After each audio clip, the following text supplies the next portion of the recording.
Hola, bienvenidos a este nuevo video de Teoría del Delito. Mi nombre es Gustavo Fría, soy abogado, soy especialista en Derecho Penal y el tema del que voy a hablar en este video es concursos.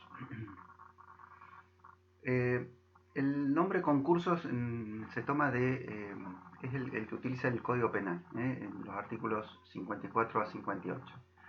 En realidad deberíamos llamar a este tema unidad y pluralidad de delitos. Así es como la mayoría de los autores lo titula con este nombre, porque es en realidad de lo que vamos a hablar. ¿Cuándo vamos a estar frente a un solo delito y cuándo vamos a estar frente a varios delitos? Ahora, ¿por qué el nombre concursos? Bueno, el nombre concursos es porque hay una concurrencia, se concurren. ¿Y qué? En el concurso ideal concurren varios tipos penales en una misma conducta. Un sujeto realiza una conducta y esa conducta se subsume o encaja en varios tipos penales. Por eso es que se dice que hay una concurrencia de tipos penales en una conducta. Y en el concurso real, que es la otra forma de concursos, lo que concurren son delitos distintos en una misma sentencia. Un sujeto comete varios delitos y que son juzgados en un mismo juicio y concurren entonces en una misma sentencia. Son hechos independientes. Imagínense un sujeto que un lunes roba una farmacia, el miércoles comete un homicidio y el viernes roba un kiosco. Comete tres hechos totalmente independientes, distintos entre sí, son tres delitos. Si los tres concurren en una misma sentencia, van a concurrir de manera real, un concurso real. Pero bueno, volviendo a esto que les decía, que en realidad deberíamos hablar de unidad y pluralidad de delitos, ahí preparé un gráfico, ahí los muestro, donde vamos a ver cuál es el problema. ¿Cuál es el problema o lo central en este tema? Es tratar de dilucidar cuando estamos frente a varios movimientos, si esos varios movimientos constituyen una sola conducta o varias. Entonces, bueno, pero arranquemos con el gráfico. Fíjense, cuando hay un solo movimiento corporal, hay una sola inervación muscular, vamos a decir que siempre va a haber una sola conducta. No hay forma de que haya varias conductas. Y cuando hay una sola conducta, vamos a estar siempre frente a un solo delito. Y si hay un solo delito, va a haber una sola pena. Ahora, lo que puede pasar en estos casos es, como decíamos antes, que haya un concurso ideal, que concurran varios tipos penales en esa conducta. En ese caso, va a seguir siendo un solo delito. El hecho de que haya varios tipos penales, y obviamente si hay un tipo penal es porque hay un resultado, y si hay varios tipos penales porque hay varios resultados, eso no multiplica la cantidad de delitos. La cantidad de tipos penales no hace que haya más, o sea, varios tipos penales no hace que haya varios delitos, y varios resultados tampoco hace que haya varios delitos. Si nos atenemos a lo que es un derecho penal de acto y no de autor, vamos a estar en que si hay una sola conducta, hay un solo delito. Quienes sostienen que cuando hay varios resultados, hay varios delitos, lo hacen desde una postura del derecho penal de autor. Y lo que plantean es que debe ser penado como si fueran tres hechos, porque el sujeto demostró ser mucho más peligroso. La verdad, si nos basamos en derecho penal de acto, eso no lo podemos aceptar. Bueno, fíjense en el cuadro, ahí puse concurso ideal o concurso aparente. ¿Esto qué quiere decir? Hay veces que parece que hay un concurso ideal, porque ante una conducta vemos dos o más tipos penales.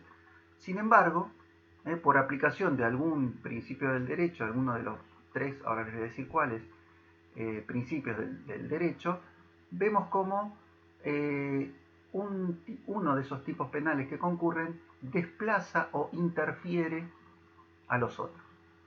De manera que queda uno solo y entonces al haber un solo tipo penal no hay concurso ideal. Por eso es concurso aparente. Esos principios ahora lo vamos a ver al final, pero ahí les puse las iniciales, es el principio de especialidad, de consunción y de subsidiariedad, pero lo vamos a ver más adelante. Volviendo a la segunda parte del cuadro vemos qué pasa cuando hay varios movimientos. Como les decía, ahí es donde está el problema. Ahí es donde se nos van a presentar los conflictos. ¿Sí? Cuando esos varios movimientos los vamos a poder considerar una sola conducta y cuándo van a ser varias conductas. Bueno, ahí lo puse. Una conducta va a haber cuando hay un factor final y un factor normativo. El factor final tiene que ver con la finalidad del sujeto activo. El sujeto activo tuvo que haber querido la conducta, haber realizado una sola conducta con todos esos movimientos. Es decir, tuvo que haber tenido en el nuevo libro Zaffaroni lo llama unidad de decisión. Todos esos movimientos tienen que estar unidos por la decisión del sujeto, el sujeto activo, de realizar esa conducta. Conducta entendida como la conducta descrita en el tipo penal, ¿no?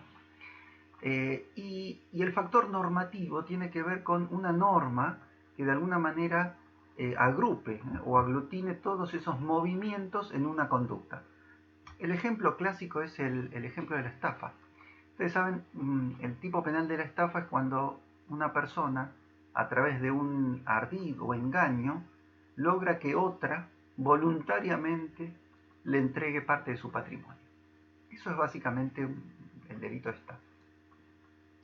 Para lograr ese engaño, ese ardid, claramente hay que realizar un montón de movimientos. Entonces ese es un claro ejemplo en el cual la norma, el tipo penal de estafa, al describir con estas simples palabras ardid o engaño, para realizar un ardid o engaño tenemos que realizar una serie de movimientos. Bueno, todos esos movimientos que tienen este factor normativo en el tipo penal de la estafa, con el factor final que sea esta finalidad, esta intención del sujeto de realizar una estafa, de realizar esa conducta, entonces eso va a hacer que todos esos movimientos sean una sola conducta. Y si hay una sola conducta, obviamente es como seguíamos por arriba. Hay un solo delito, y si hay un solo delito, hay una sola pena, y obviamente, probablemente, pueda haber concurso ideal o un concurso aparente. Pero lo importante es que estamos hablando de una sola conducta. Esto de la estafa, hay un caso que un autor, no recuerdo cuál, que lo planteaba. Decía, bueno, esto no siempre es así, porque a veces puede ser que de alguna manera esos tipos penales se puedan realizar con un solo movimiento. Bueno, la verdad son detalles, no viene al caso. Planteaba el caso del sujeto que se sienta en un lugar y estira la mano como pidiendo limosna. Sujeto que no lo necesita, entonces está engañando a otro para que voluntariamente le dé parte de su patrimonio. No tiene mayor sentido. Ahora bien, volviendo al cuadro entonces, fíjense que cuando entonces no hay factor final o no hay factor normativo, entonces no vamos a poder decir que hay una sola conducta, vamos a estar frente a varias conductas, y si hay varias conductas entonces va a haber varios delitos, y si hay varios delitos entonces sí habrán o podrán haber varias penas. ¿Cuándo va a haber concurso real? Bueno, cuando todos estos delitos concurran en una misma sentencia. Si no concurren en la misma sentencia, entonces no va a haber un concurso real. Puede ser que el sujeto, que decíamos, descubren que es el que robó la farmacia y lo juzguen por haber robado la farmacia. Después lo juzgan por haber cometido el homicidio y después lo juzgan por haber cometido el robo al kiosco. Entonces, en ningún momento van a concurrir. Para que haya concurso tienen que concurrir en la misma sentencia. El juez tiene que estar frente a un sujeto que ha cometido 2 o 3 o más hechos y le tienen que imponer una pena por todos. ¿Y cómo se aplican las penas? Bueno, vuelvo un poquito para arriba. En el caso del concurso ideal, se aplica el principio de absorción. Es decir, la pena mayor, la pena más grave, absorbe a las penas menores. Entonces, se aplica esa sola pena. Entonces, la escala penal que le va a corresponder a un sujeto que está actuando digamos, que realizó una sola conducta que cabe en varios tipos penales, va a ser la escala penal la escala penal más alta. Esa va a ser la que le corresponde. En cambio, en el caso del concurso real, se aplica el principio de aspersión, que es un intermedio entre este de la absorción y el de la suma aritmética de las penas. No se puede pretender que si por el robo a la farmacia, de este ejemplo que decíamos, le daban 2 años, por el homicidio le dan 10 y por el otro robo, supongamos, le dan 2, no podemos esperar que cumpla 2 años primero la primera pena, 10 años la segunda y después otros 2 años la tercera. ¿Sí? Bueno, no me acuerdo qué número dije. Se establece una nueva escala penal y el juez dispone una sola pena por los 3 hechos. Esa escala penal se conforma de la siguiente manera. El mínimo está establecido por el mínimo mayor de los delitos que están concurriendo en la sentencia. En el ejemplo que dábamos, que era el robo a la farmacia, el homicidio, el robo al kiosco, el mínimo más alto es el del homicidio de 8 años. Entonces, el mínimo que le correspondería o que corresponde aplicar a este sujeto es el de 8 años. Y el máximo es la suma aritmética de los máximos. Dijimos un robo, son 6 años, 25 años del homicidio, la pena máxima se suman 31, más el otro robo, 37. 6 años más, 37. Entonces, la escala penal en la que va a tener que moverse el juez para imponerle una pena a este sujeto por los delitos de robo en 2 oportunidades y homicidio en concurso real va a ser de 8 a 37 años. Esta suma aritmética tiene un tope de 50 años para evitar absurdos, para evitar irracionalidades, como sucede en algunos países donde hay sujetos a los que los condenan a penas de prisión por tiempos que superan largamente la expectativa de vida. Entonces así los condenan a 200, a 500, qué sé yo, años de prisión. Totalmente irracional, que va en contra de la racionalidad que debe tener el derecho penal. Bueno, ahora veíamos ahí en el gráfico que para que varios movimientos sean considerados una conducta, entonces dijimos tiene que haber un factor final y un factor normativo. Ese factor normativo, para determinar en qué casos hay factor normativo, Zaffaroni plantea una serie de situaciones, parecían como reglas, pero la verdad es que es algo más bien casuístico. Y la prueba está en que en el último manual agregó, de las 7 que tenía previstas antes, agregó 3 más. Sabe que se le van ocurriendo o las va observando, entonces las va agregando. Léanlas, la verdad que es muy interesante. Algunas son muy obvias, otras son interesantes y los van a ayudar a resolver algunos casos en los que no puedan determinar o les cueste determinar si varios movimientos constituyen o no una sola conducta. Ahora, el que me interesa desarrollar un poquito es el último, es el que siempre, incluso Zaffaroni lo deja al final, es el del delito continuado. Me parece el más difícil de entenderlo. ¿Cuándo hay delito continuado? Cuando un sujeto realiza una repetición de conductas típicas afectando siempre al mismo bien jurídico y teniendo el factor final. Bueno, esto ya lo habíamos dicho, el factor final era esta intención, este plan del autor de afectar, digamos, varias veces un bien jurídico con una finalidad. Y vamos al ejemplo clásico que plantean todos los manuales, en el que lo van a entender con claridad. Una persona se quiere llevar de otro lugar un collar de perlas que no le pertenece. Entonces como no se lo puede llevar todo junto, porque sería más peligroso, podrían descubrirlo, decide llevarlo de a una perla por cada vez. Entonces, el primer día toma una perla y se la lleva, hurta, se produce un hurto. Al segundo día toma otra perla y se la lleva, hay otro hurto. Si nosotros consideramos cada vez que se llevó cada una de esas 25 perlas y lo consideramos como hechos independientes, estaríamos frente a un caso, a un concurso real el collar tenía 25 perlas, entonces son 25 hurtos en concurso real. Quiere decir que la pena mínima sería de un mes, que es el mínimo mayor es el mismo para todos, así que el mayor es el mismo. Y el máximo es la suma aritmética de todos los máximos. El máximo del hurto es 2 años, entonces multiplicado por los 25 hechos, estaríamos hablando de 50 años. En este caso coincide con el tope máximo. Quiere decir que al sujeto le podrían poner hasta 50 años de prisión por haber hurtado un collar de perlas.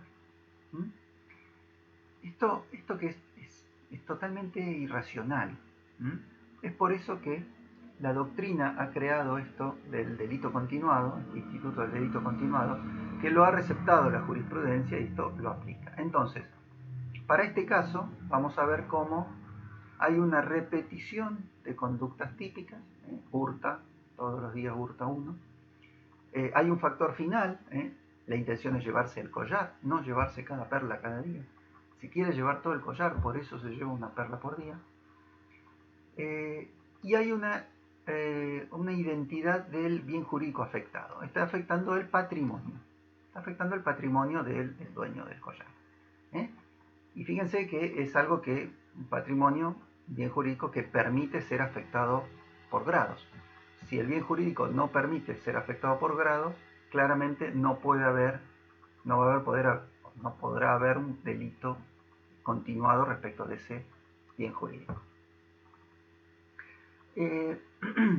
Entonces, ¿cuáles son los requisitos para que haya un delito continuado? Bueno, esto que planteamos. Primero, tiene que haber una repetición de conductas típicas. Tiene que haber una identidad. Tiene que ser siempre la misma conducta típica. Esto no excluye, quiere decir que puede pasar que se realice una conducta típica y en alguna de estas repeticiones se realice la conducta típica pero agravada, o se realice otra conducta típica pero dentro de lo que se llaman los tipos alterados, donde son varios tipos distintos, pero la figura básica del tipo es la misma. Bueno, ejemplo.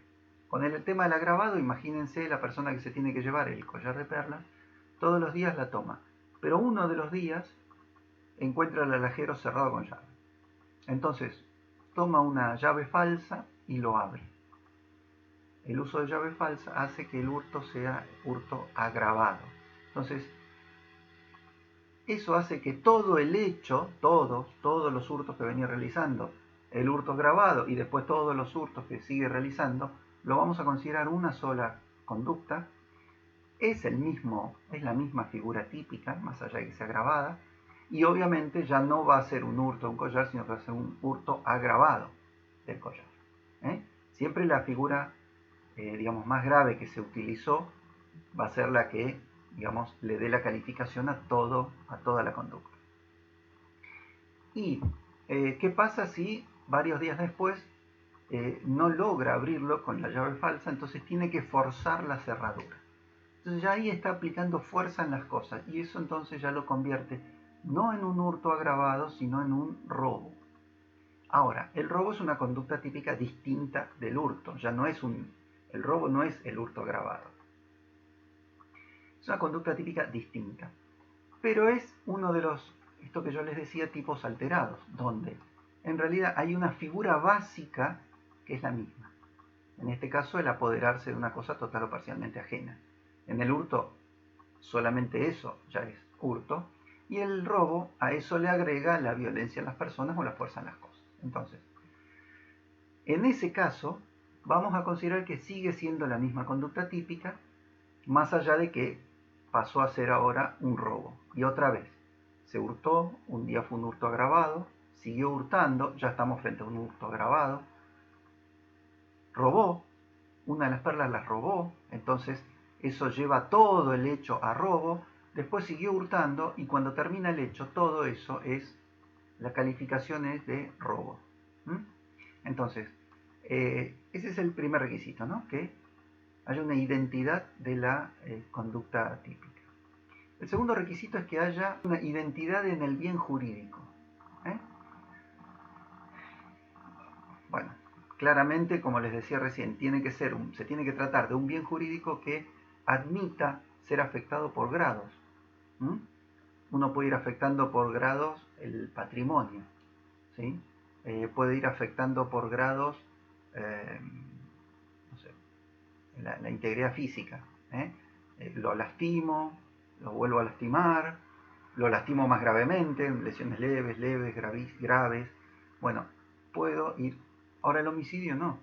El homicidio cuando un sujeto mata a otro ya lo mató, no lo puede matar de a poco. O sea, o lo mata o no lo mata. Entonces, cuando lo mata ya, entonces ya lo, digamos, se afectó todo el bien jurídico. No puedo ir afectándolo de a poco. ¿Mm? Bien. Y bueno, y finalmente está el tema del sujeto pasivo, la identidad del sujeto pasivo. ¿Qué pasa con el sujeto pasivo? En realidad no es necesario que sea el mismo sujeto pasivo. ¿eh?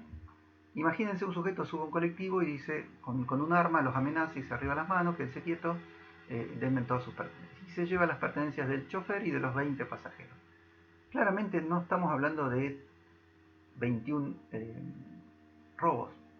Es un robo. El sujeto subió y robó en el colectivo. ¿Mm? Entonces, en ese caso, el sujeto pasivo no es necesario que sea el mismo. El sujeto realiza una repetición de la conducta típica, afecta al mismo bien jurídico que es el patrimonio, tiene un factor final, es robar todo el colectivo, pero son sujetos pasivos distintos. Sí es necesario que haya un mismo sujeto pasivo cuando hablamos de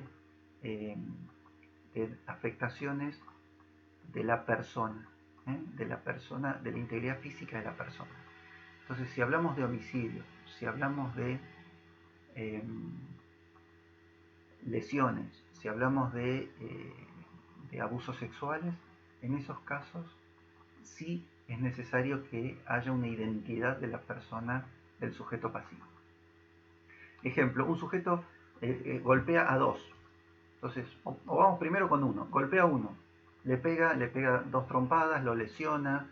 Después le pega una patada, lo lesiona con la patada. Le vuelve a dar una trompada, lo vuelve a lesionar.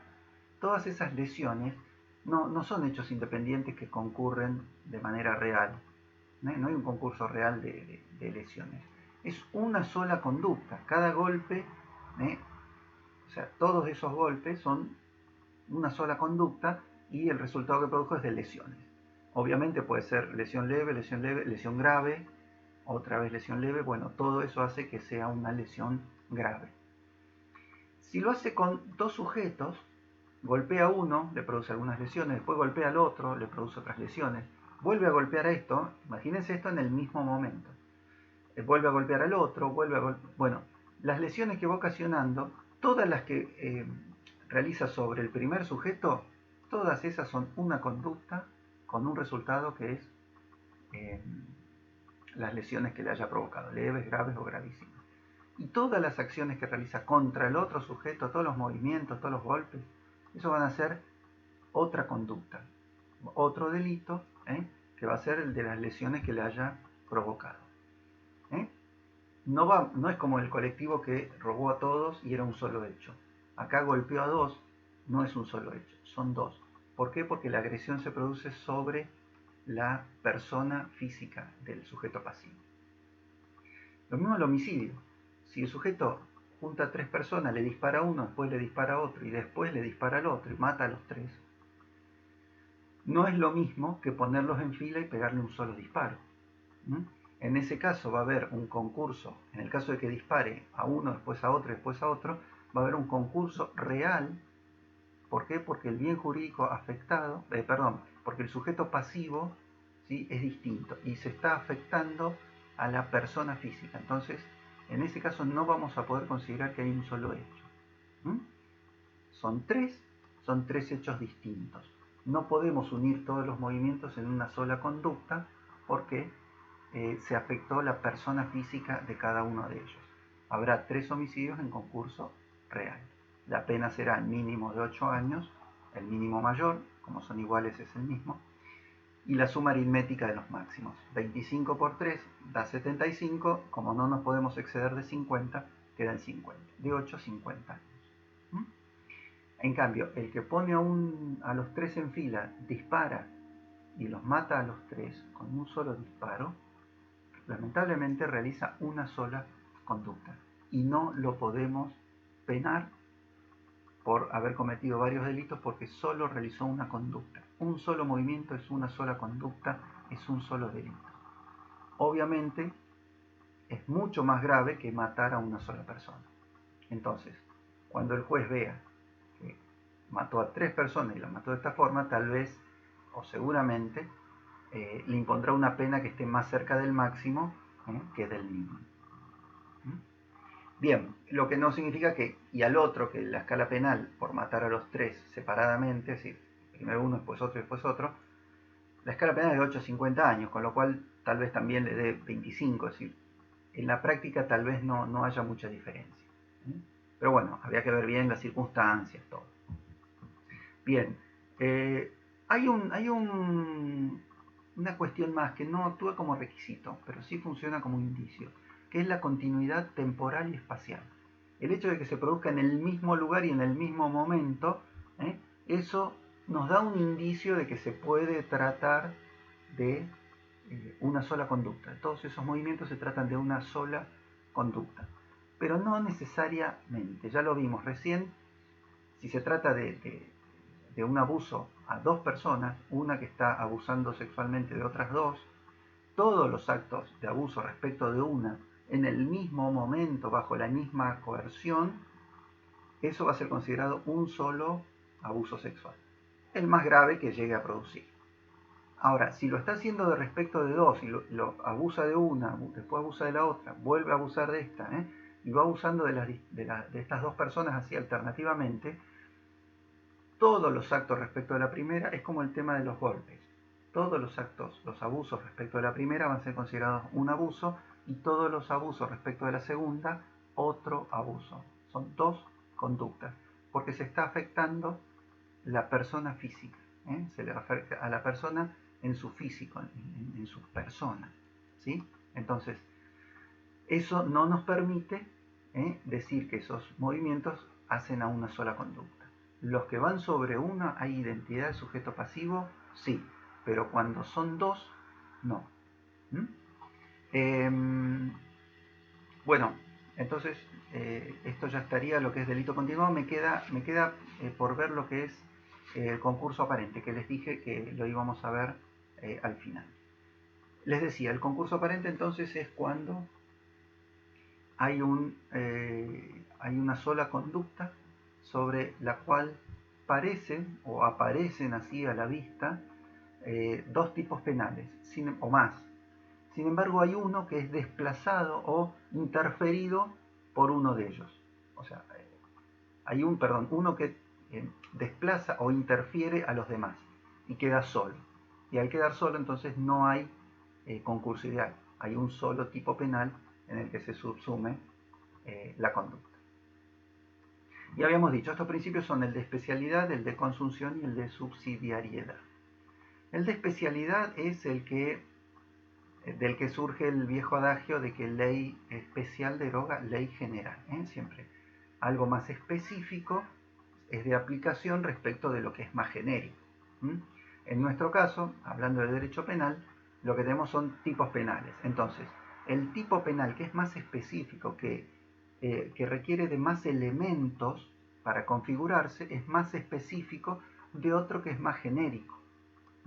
Entonces, así vemos, por ejemplo, los casos agravados, los tipos agravados. Un sujeto que mata a otro comete la figura realiza la conducta típica descrita en el artículo 79, homicidio. Ahora, si esa persona a la que mató es su ascendiente, entonces también está cometiendo un homicidio agravado, artículo 80, inciso primero. Y acá pareciera como que, bueno, entonces está la figura penal del homicidio simple y está la figura penal o el tipo penal del homicidio agravado. Bueno, el agravado, como es más específico, requiere más elementos, en la medida que se cumplan esos elementos específicos, va a desplazar al homicidio simple. Y entonces no va a haber un concurso ideal. En realidad es un homicidio agravado por el vínculo y nada más. Otro ejemplo es el caso de, también con los tipos penales alterados. ¿Sí? Un sujeto que roba, uno podría decir, bueno, sí, entra dentro del tipo penal del robo, pero también dentro de esa conducta estamos viendo que hay un hurto y hay probablemente lesiones o amenazas coactivas. Sin embargo, el robo abarca a las otras dos figuras típicas. Abarca la figura típica del hurto y abarca la figura típica de las amenazas o de las lesiones leves. Entonces, en la figura, el tipo penal de robo desplaza a las otras dos y queda sola. Entonces solamente hay una conducta que se subsume en robo, solamente. El otro principio es el de consunción. O mejor dicho, estos son principios del derecho que nos ayudan a darnos cuenta que en realidad no hay un concurso ideal. Cuando es por aplicación del principio de consunción es porque hay un tipo penal que consume o agota el contenido ilícito del otro tipo penal. El caso más claro, el ejemplo más sencillo es cuando un sujeto mata a otro, le dispara en el pecho y lo mata. Obviamente hay un homicidio, pero también le produjo un agujero en la ropa. Le agujereó la campera, la camisa. Bueno, sin embargo, por un tema de insignificancia, ese delito de daño se ve consumido por la magnitud del otro tipo penal, que es el homicidio. Entonces estamos frente a un homicidio, parece ser que el agujero que le produjo a la campera y a la remera es lo de menos. Entonces, en ese caso también, la figura del homicidio desplaza al otro por insignificante. También cuando la misma figura típica consume a la otra porque así está descrita. Un caso parecido al que veíamos recién. Uno podría decir, bueno, produjo un robo pero también lesiones leves. No, las lesiones leves son parte de esa fuerza esa violencia en las personas que se ejerce en el momento del robo. Puede o no estar, pero si están es parte de esas violencias. Entonces, en ese caso, la figura del robo desplaza a la de las lesiones leves. ¿Sí? Y el último principio es el de subsidiariedad. Acá no hay un desplazamiento, sino que hay una interferencia. Y se da cuando hay conductas o hay una progresión en el tiempo. Conductas que se van sucediendo progresivamente. Y entonces, cada etapa posterior interfiere, es como que la deja en suspenso, en stand-by, a la anterior. Ahora, si la posterior, por algún motivo, pierde vigencia, se aplica subsidiariamente, por eso es que es por principio de subsidiariedad, subsidiariamente se aplica la anterior. Y entonces vamos a tener, el ejemplo es, si hablamos de progresión, siempre va a estar en torno de lo que es el iter crimini, y la tentativa, bueno. ¿Ustedes se acuerdan que había casos? Bueno, a ver, claramente, hay un homicidio y previo a eso hay tentativa, ¿no? Entonces el sujeto, imagínense, intenta matar a una persona, no logra matarla, pero la deja herida, va al hospital, una semana después muere. Entonces, bueno, entonces le cambiamos la calificación al hecho y decimos ya no es tentativa de homicidio, cuando murió se convirtió en homicidio. Pero después resulta que en la autopsia surge que no murió por las heridas, sino que murió por una negligencia médica. Entonces, bueno, entonces no lo podemos acusar del homicidio porque el homicidio no fue causa de la acción que él desarrolló, no hay nexo causal. Entonces, ¿qué pasa? Volvemos para atrás y esto queda en grado de tentativa. En la tentativa que había de alguna manera desaparecido por el homicidio, vuelve a cobrar vigencia porque ahora desapareció el homicidio. Entonces, vuelve. Imagínense un caso en el cual un sujeto quiere matar a otro y durante el intento de homicidio lo lesiona, le ocasiona lesiones, de cualquier tipo. Ahora después, antes de consumar el homicidio, desiste. Bueno, obviamente esas lesiones de alguna manera están interferidas por la tentativa, que es más grave. Ahora, cuando la tentativa pierde vigencia porque el sujeto desistió, entonces cobra vigencia nuevamente las lesiones. El sujeto que lastima a alguien para tratar de matarlo y después desiste, no va a ser culpable, o sea, no va a ser punible obviamente por homicidio porque no lo mató, tampoco por tentativa porque desistió, pero sí va a ser punible por el delito de lesiones. Y el otro caso es cuando, también siempre dentro de tentativa, cuando hay actos preparatorios que son punibles. ¿Se acuerdan que cuando vimos tentativa vimos que había algunos actos preparatorios, más allá de su dudosa constitucionalidad, que eran punibles, ¿no? Entonces vimos como ejemplo la tenencia de material para falsificar dinero, el grooming, los delitos de lesa majestad, la traición, la sedición. Bueno, en todos esos casos que habíamos dicho, incluso que no es que se castigan los actos preparatorios, sino que se lo tipifica como un delito aparte.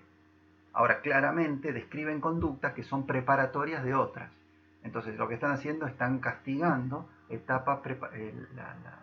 actos preparatorios de determinados delitos. Cada uno, por supuesto, con sus motivos, ¿no? Pero en esos casos, imagínense, un sujeto tiene los materiales para falsificar, entonces ya está cometiendo el delito de tenencia de material para falsificar dinero. Comienza a falsificar el dinero, queda interferida este delito de tenencia de los materiales para falsificar. Si antes de terminar de falsificar desiste y dice, no, mejor no lo fabrico, y los billetes que tenía a medio fabricar, había impreso un solo lado, los quema. Bueno, entonces desistió voluntariamente, todo lo que es tentativa pierde vigencia y subsidiariamente, como no se lo puede penar por eso, vuelve a cobrar vigencia ese estado anterior, esa etapa anterior. Es el principio de subsidiariedad. Bueno, esto es todo, esto es concurso. Sigan ese cuadrito, sobre ese cuadrito estudien. A decir verdad, ese cuadrito lo tomé de uno de los libros de Zaffaroni y lo amplié un poco, es un poquito más. Pero bueno, básicamente está ahí todo. Y lo que quedaría, lo que no está presente ahí es el tema este que vimos bien del detalle de lo que es concurso aparente y de todos los que son los casos, esto que yo decía que es más bien casuístico, en los que varios movimientos van a ser considerados una conducta, con especial énfasis en lo que es delito continuado, porque ese sí es el más difícil, porque viene a través, como les decía, es una elaboración doctrinaria. Bueno, hasta acá concurso, como siempre, cualquier duda. Eso que les decía, las causas esas, léanlas en el libro de Zaffaroni. Si tienen que seguir, no sé qué libro estarán siguiendo, pero si pueden leer este tema de alguno de los libros de Zaffaroni, mejor. Los demás autores no tratan bien este tema. Así que bueno, lean y cualquier consulta me la hacen llegar. Hasta acá. Gracias por su atención. Hasta la próxima.